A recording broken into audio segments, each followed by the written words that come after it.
professora e advogada Marli Deoncetti está lançando um livro sobre o direito ambiental. E é com a autora que eu converso um pouquinho a partir de agora. Bom dia, Maria, obrigada pela sua presença aqui na revista. Conta um pouco pra gente sobre esse livro. Porque a gente fala em direito ambiental, a primeira coisa que vem na cabeça da gente em meio ambiente, principalmente, é essa questão da preservação e dessas coisas que a gente pode fazer no dia a dia. Isso, essa coisa de formiguinha, esse trabalho do dia a dia, ele interfere nessa questão da legislação ambiental ou não tem nada a ver? Bom dia, Aline. Bom dia, telespectadores do programa. Esse livro na verdade, é um livro técnico, jurídico, mas em muitos momentos a gente acaba fazendo análise, é uma doutrina. E a gente aborda os instrumentos que podem ser utilizados exatamente para que se possa fazer recurso dos bens ambientais de uma maneira mais consciente, de uma maneira mais racional, e que estão postos na legislação. Então, como a gente aproveitar a legislação, então, para fazer que esse consumo consciente, enfim, essa vivência nossa, essa convivência nossa com o meio ambiente, seja consciente, respeitando leis e também o meio ambiente? Exatamente. Eu parto do seguinte princípio, Adona. Na verdade, a minha formação jurídica, fiz direito, mas o meu mestrado é em gestão econômica do meio ambiente. Quando a gente faz gestão, a gente acaba chegando a uma conclusão. Tem bens, a grande maioria dos bens da nossa vida, a gente pode fazer escolha entre um e outro. Por exemplo, eu posso ter uma casa ou um carro.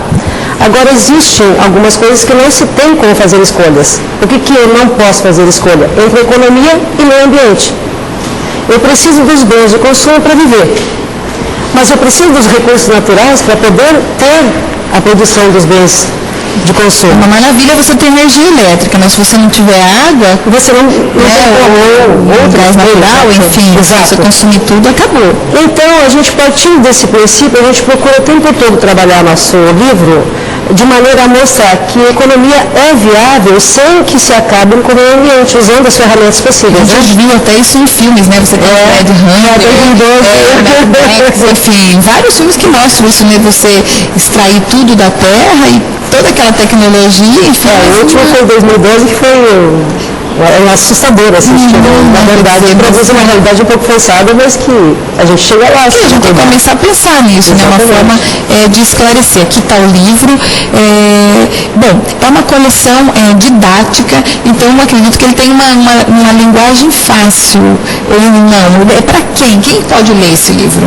Como eu disse, o livro é um livro técnico-jurídico, mas o tempo todo, quando eu escrevi esse material, eu me preocupei com dois fatores. Primeiro, que ele fosse um livro fácil de ser entendido por pessoas do mundo do meio acadêmico.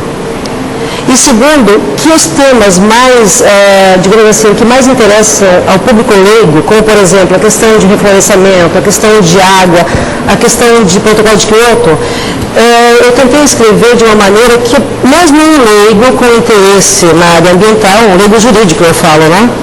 Pudesse ler e ter a informação que ele quer. Então é uma jornalistas, professores, com certeza. Que isso é criançada, meninada, hoje em vestibular cai isso. Quer dizer, as pessoas têm de estar lendo informações a respeito. Concurso público. Eu falo que esse livro para concurseiro é excelente, porque ele aborda todos os temas que a gente tem conhecido desde que eu entrei na academia.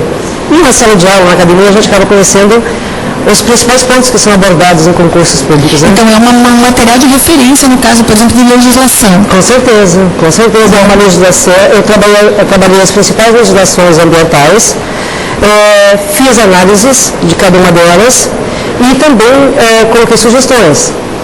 E além disso, a gente trabalhou alguns instrumentos de forma específica, visando exatamente o uso racional dos bens ambientais, como, por exemplo, a tributação ambiental. Isso que eu te perguntar, você gosta dessa área, da parte de tributação?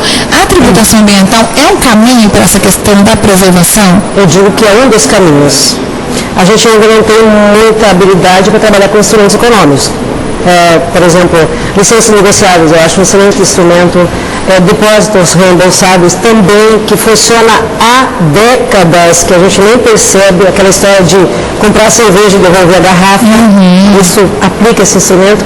E a tributação eu vejo como um mecanismo excelente na mão do governo. Por quê? Porque o governo pode conduzir a produção no sentido dela ser ambientalmente correta. Como? Subsidiando este produto. E ele pode inibir a produção não correta ecologicamente, como? Tributando.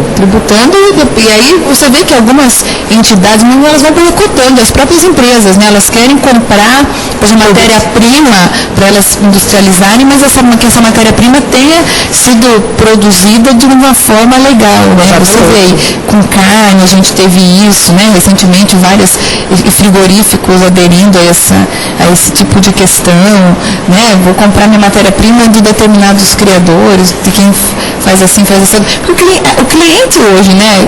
Você vai no shopping, você vai no mercado, você já começa a olhar, né, como é que foi produzido, essa questão do orgânico. Né? Você já começa a ver que tipo de resquício aquilo deixa para o meio ambiente, né? De bom ou de ruim.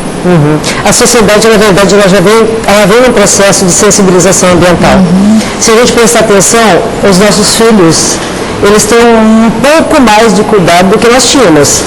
Se a gente vai jogar um copinho de plástico pela janela do carro, mãe, o que é isso? É a mesma coisa que a cinto de segurança. Os filhos têm mais habilidade em lidar com isso do que a gente tinha. Se a gente ensina a criança a aprender, as outras gerações vão aprendendo. Essa sensibilização já existe de uma maneira um pouco mais adequada, digamos assim. E a mesma coisa acontece com relação aos empresários.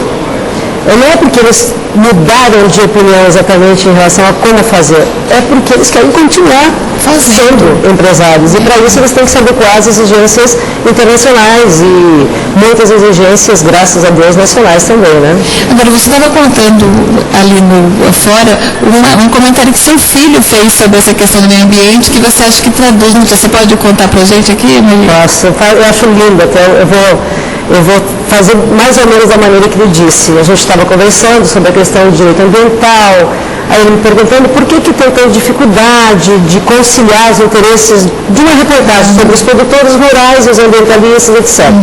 Eu tentando explicar para ele, ele vira para mim e fala assim: mãe, para mim é tão fácil de entender meio ambiente, eu penso assim, o homem em relação ao planeta é igual às células em relação ao corpo humano. O que acontece? As células vivem em um número quase incontável, mas todas vivem em harmonia, cada um desenvolvendo a sua função. Dessa forma, o homem poderia viver eternamente sobre o planeta. Cada um desenvolvendo a sua função. Só que quando as células se rebelam e fazem uma função diferenciada, o que acontece? A gente fica doente. O corpo fica doente, ele não aceita. O que a gente faz? A gente toma uma bomba de remédio e mata as células antes que ela nos mate. Não é isso que o meio ambiente vai fazer com o homem? Ele veio para mim e disse. Eu fiquei impressionado, porque ele tinha 14 anos quando ele disse isso. Né? Então, é uma interpretação lógica. Nós não temos concorrência entre a economia, o homem e o meio ambiente do planeta. O que nós temos nós precisamos fazer de uma maneira a respeitar as nossas funções no ambiente. Nós vamos virar os dinossauros, a gente vai sumir, né? Segundo, extinção. Então, dia 21 de julho. Dia 21 de julho, na OAB. A OAB e a Caixa de Assistência do Advogado estão dando muito apoio. Obrigado, doutor Cláudio, doutor Leonardo. A gente vai estar lançando dia 21 de julho, às 19h30, lá no auditório da OAB. Muitas pessoas já confirmaram a presença. Todas as pessoas que têm interesse pela área estão convidadas para estar lá. Se Deus quiser, a gente vai contar, inclusive, com o prefaciador do livro na noite, para estar presente também, que é o professor Jorge Madeira Nogueira. Eu espero que a gente consiga levar esse trabalho de sensibilização ambiental para a sociedade. E o livro já está à venda nas livrarias? Quem tiver interesse, tem um telefone, um site? O livro, aqui em Cuiabá, ele já está sendo vendido nas livrarias, por exemplo, a livraria da OAB, na própria livraria Junina, enfim, nas livrarias de Cuiabá.